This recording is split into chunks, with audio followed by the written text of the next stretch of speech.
Namaste. Let me share a fable with you, for stories are ways of immortalizing messages. Two monks, Yesmi and Nomi, are returning back to the monastery after a day of teaching in the nearby village. They were just about to cross the river when they hear a woman crying. Yesmi walks up to her and asks her what was troubling her. She needed to get back to her toddler, who was living in the village across the river. Since the river had risen that day, she was feeling miserable that she will not be able to go back to her toddler, and her child would cry for her all night. On hearing her, Yesmi volunteers to help her. He carries her across the river and drops her on the other side. And they continue with their walk. About half an hour into the walk, Nomi, in a very agitated tone, speaks up. He says, "Yesmi, do you know what you have done?" Yesmi calmly looks at him. "Our master said, never look at a woman. You spoke to her. Our master said, never speak to a woman. You touched her. Our master said, never touch a woman. You carried her." Yesmi calmly looks at Nomi and says, "Yes, that is true, but I have dropped her half an hour ago. It is you who's still carrying her." Let me take you away from this story for a bit, for a tiny experience of meditation. Please close your eyes.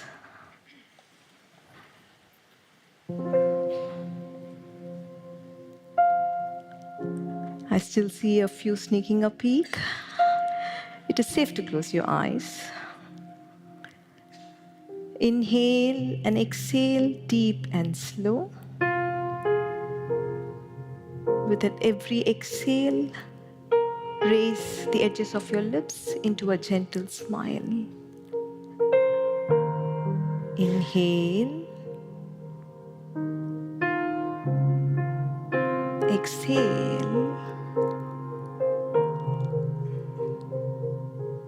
Inhale. Exhale.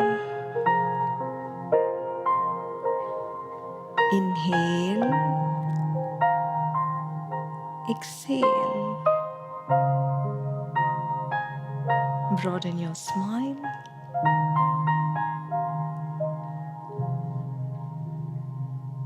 Open your eyes.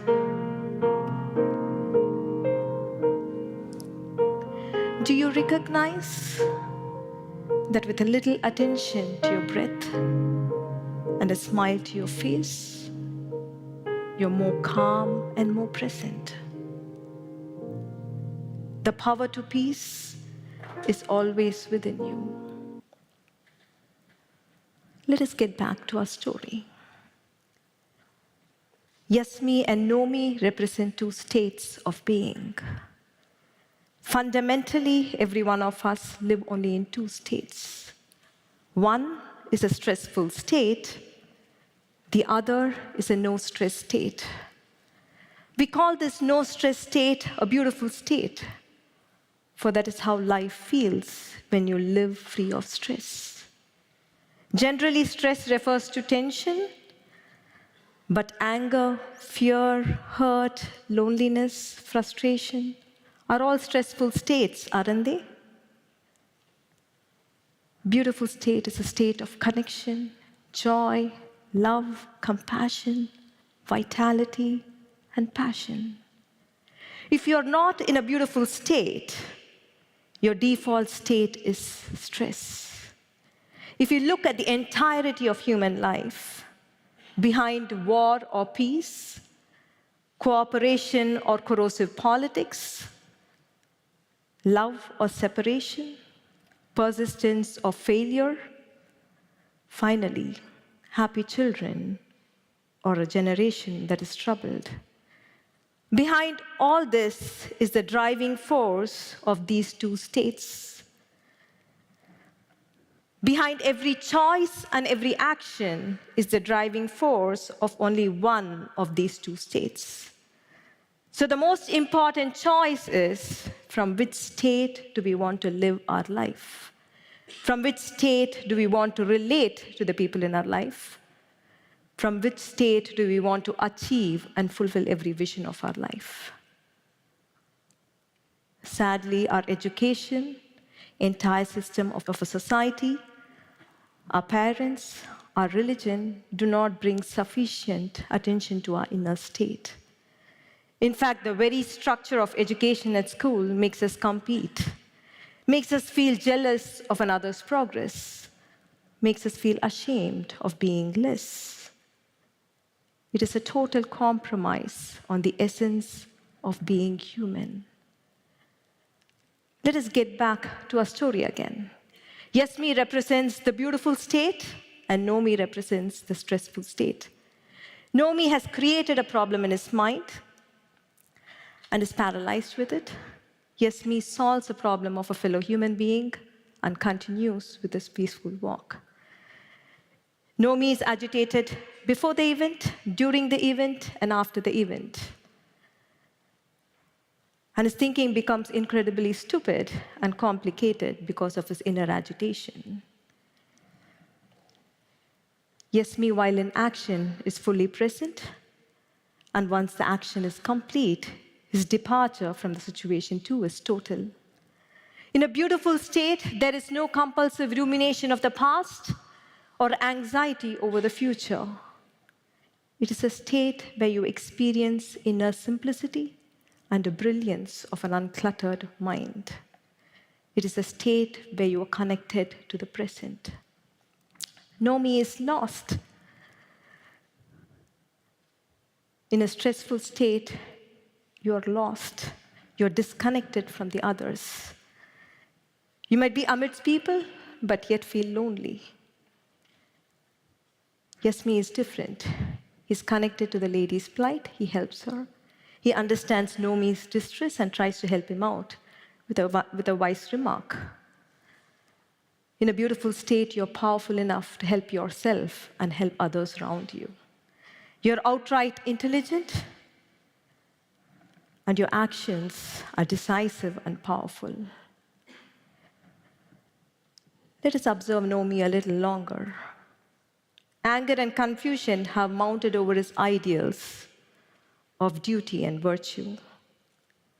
In my observation, when a stressful state mounts over your ideals, however lofty they are, whether they are of patriotism, unconditional love, duty, or honesty, we become insensitive and indifferent.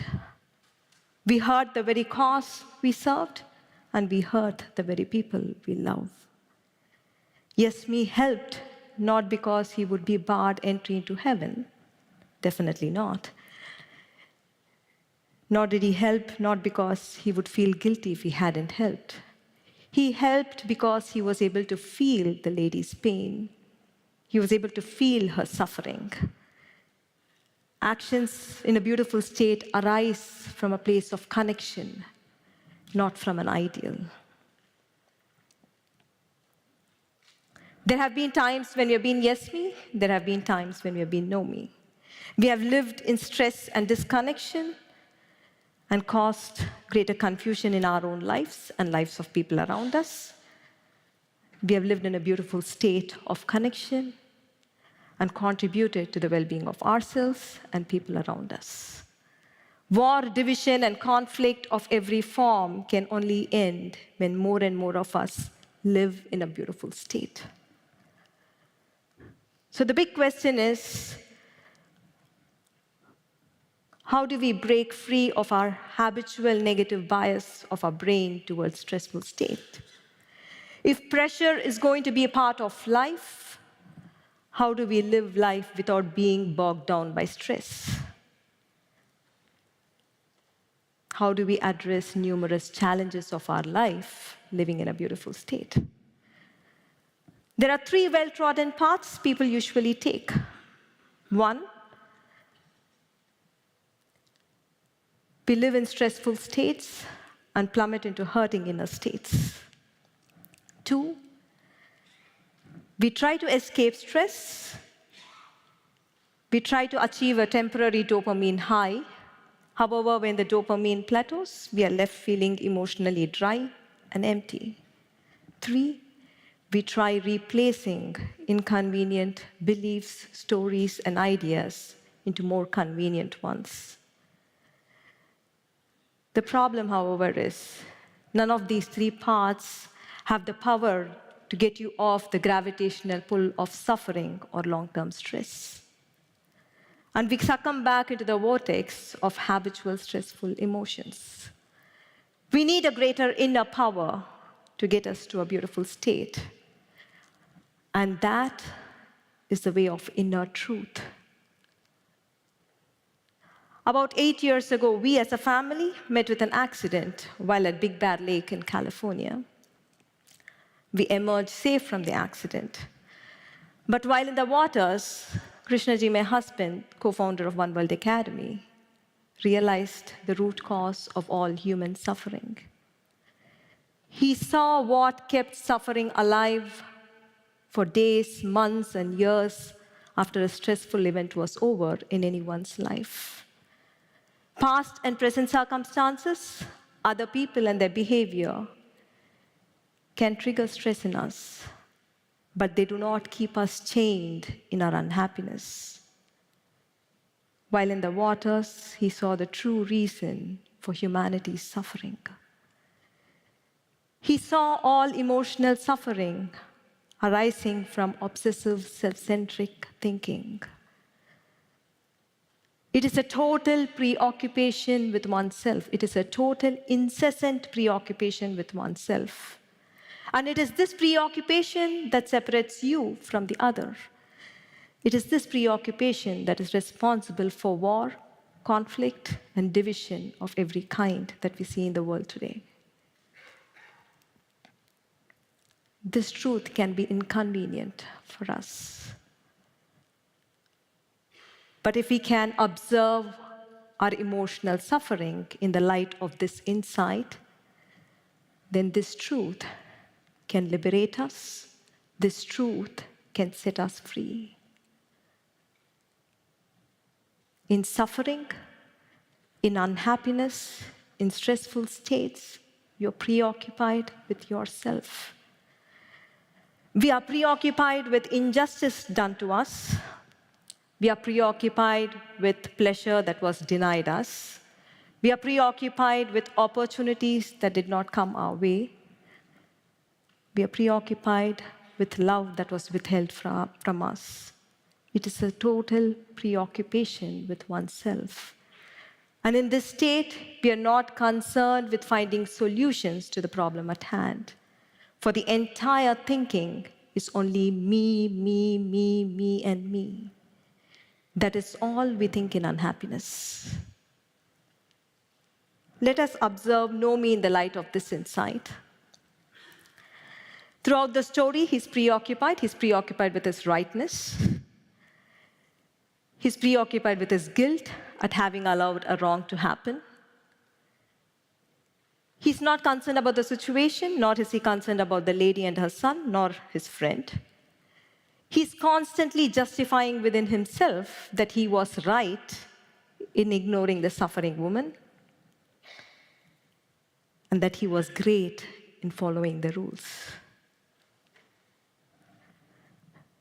Realizing that all lingering in suffering is a total preoccupation with oneself, it is an obsessive, self-centric thinking, is the most powerful antidote for any form of suffering that could have gripped you.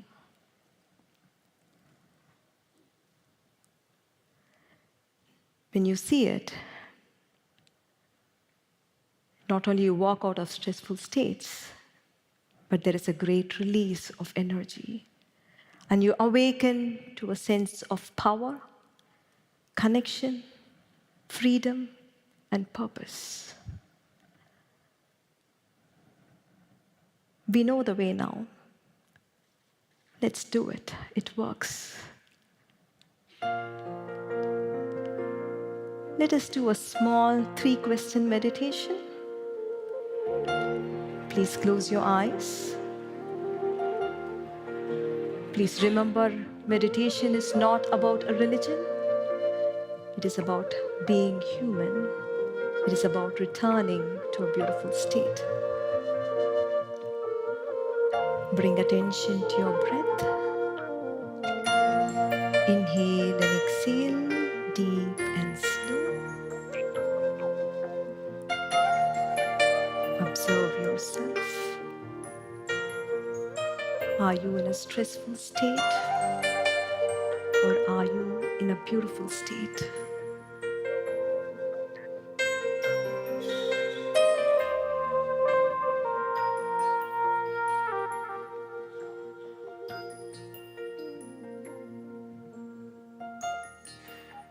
Observe yourself. Are you engaged with your past, or are you engaged with your future? Or are you in the present?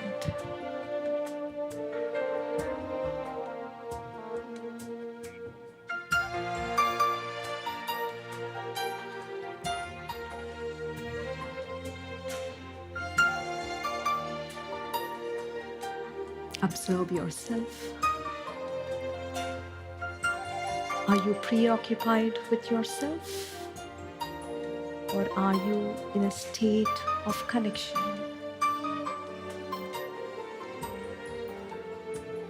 Just observe. Do not try to change anything.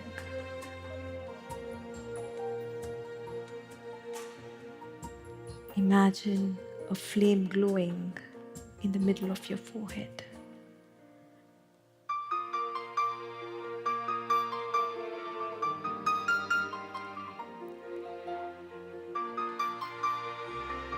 Bring a gentle smile to your face. Open your eyes. Look into the eyes of the person sitting next to you. Wish from the bottom of your heart that the other person lives in a beautiful state. And if you're comfortable, you may hug the other.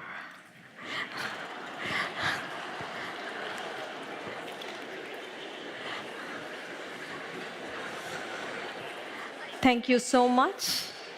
Namaste.